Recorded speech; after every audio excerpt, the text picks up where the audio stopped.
Lorsque j'étais au secondaire, j'avais un professeur de mathématiques qui me punissait tout le temps. Même lorsque je commettais de toutes petites fautes, il me punissait.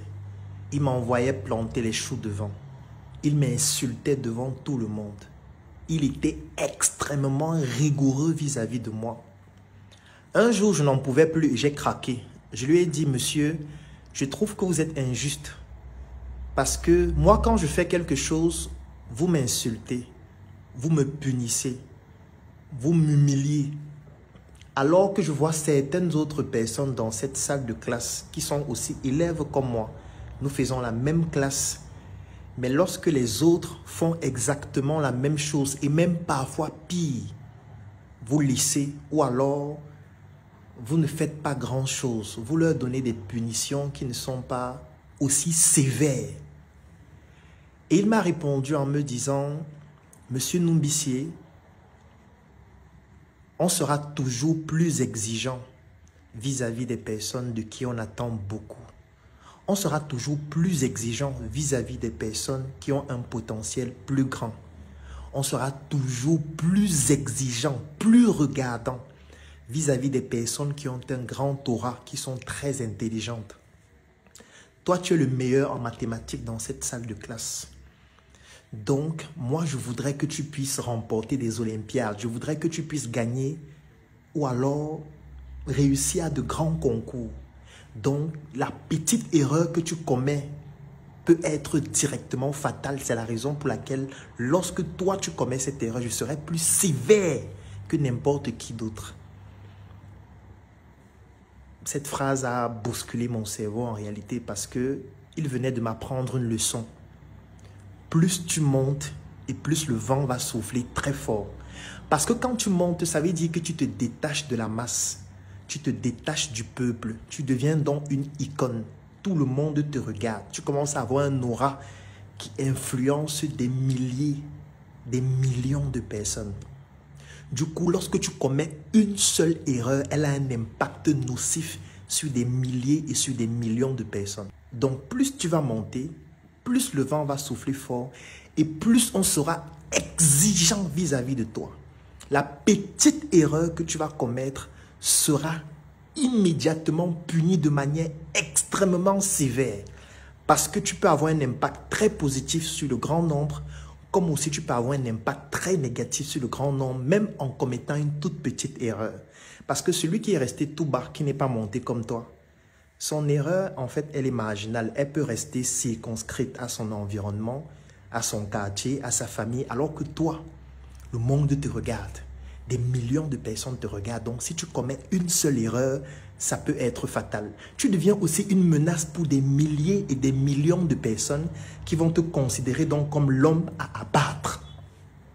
Donc, plus tu montes, plus tu dois comprendre que le vent va souffler fort et on sera plus exigeant vis-à-vis de toi. Et ce n'est pas le temps de pleurer, ce n'est pas le moment de dire que les gens ne t'aiment pas.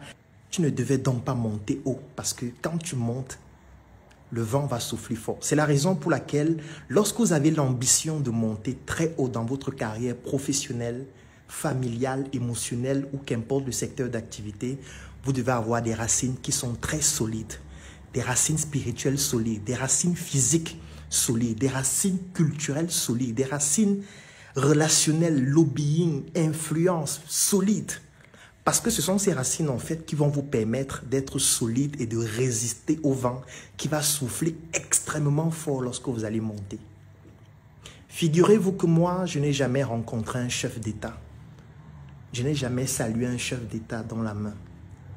Je n'ai jamais fait le tour des chancelleries de plusieurs pays à travers le monde. Je n'ai jamais joué au football avec Emmanuel Macron. Je n'ai jamais réussi à faire sourire un monsieur qui est réputé comme ne souriant presque jamais, notamment Vladimir Poutine. Je n'ai jamais eu une carrière internationale époustouflante avec un aura mondial. Je n'ai jamais eu cette influence et cette capacité de pouvoir irradier le monde entier avec mon talent de manière aussi ostentatoire. Mais figurez-vous que quelqu'un qui a réussi à faire tout ça se retrouve au Cameroun dans des difficultés les plus incroyables. dans des problèmes les plus indescriptibles. Lui ayant tout cet aura, toute cette influence, tout ce lobbying, il se retrouve dans des problèmes incroyables et impossibles. Combien de fois un tout petit médecin et un jeune entrepreneur comme moi, qui depuis pratiquement 10 ans se bat comme il peut à progresser. Moi qui n'ai pas cette influence, moi qui n'ai pas ce lobbying, moi qui n'ai pas ces clés pour ouvrir toutes ces portes. Si quelqu'un qui a tout ça rencontre ces problèmes au Cameroun, combien de fois moi, combien de fois toi, qui n'a pas une famille, qui n'a pas un relationnel, qui n'a pas tout ça, ce sera encore plus violent pour toi, comme c'est violent pour moi. J'aime toujours le dire, vous allez aller d'échec en échec jusqu'à la réussite. Et sachez que la réussite n'est pas une destination, mais c'est un chemin. Parce que lorsque vous allez vous fixer un objectif, vous allez l'atteindre. Ce n'est pas encore la réussite parce que vous allez avoir de nouveaux objectifs que vous allez atteindre au fur et à mesure. Et c'est dans ce chemin qui vous permet d'atteindre vos objectifs progressifs que j'appelle la réussite. Mais pour pouvoir l'atteindre, sachez que vous allez toujours monter haut et le vent va vous souffler très très fort.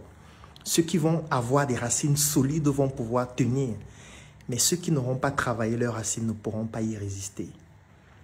Regardez ce que subit Samuel Eto'o aujourd'hui, une icône avec tout son degré d'influence. Je suis soit ses manquements, je suis soit toutes les polémiques, je laisse ça de côté. Je prends juste le résultat de ce qui est en train de se produire pour vous montrer ce qui va aussi vous arriver. Vous qui voulez monter haut sans avoir des racines solides. Travaillez sur vos racines, travaillez sur votre spiritualité, travaillez sur votre relationnel, travaillez sur votre capacité à résister aux secousses, travaillez sur votre capacité à résister à la calomnie, à résister aux injures, à résister aux détracteurs, à résister à toutes les personnes qui vont vous éprouver et qui représentent ici le vent qui va souffler très fort. Parce qu'à un moment donné, ce n'est plus l'argent qui joue, ce ne sont plus les idées, ce n'est plus l'intelligence, c'est cette capacité émotionnelle et spirituelle à résister face à l'adversité jusqu'à atteindre vos objectifs. Vous n'êtes pas Samuel Eto'o, vous ne connaissez pas les présidents, vous n'avez pas son degré d'influence. Ça veut donc dire que ce qui, pour lui, est déjà aussi difficile dans un continent comme le Cameroun qui manifeste parfois cette hostilité vis-à-vis des personnes qui veulent progresser et aller toujours plus haut, vous devez vous battre, nous devons nous battre pour pouvoir nous en sortir. Ce n'est pas évident et ce ne sera jamais évident pour toutes les personnes qui veulent toujours aller plus haut. Et sachez qu'on ne pleure pas, c'est interdit de pleurer. Il y a des gens qui ne peuvent pas acheter une chaussure de 5 000 pour lui. Parce qu'il estime que c'est trop dépensé. Oui, il préfère garder son argent. Oui, comment tu dis Eki? Ne tombe pas sur un mari comme ça. Tu es futur. Donc il a une grande difficulté à dépenser l'argent.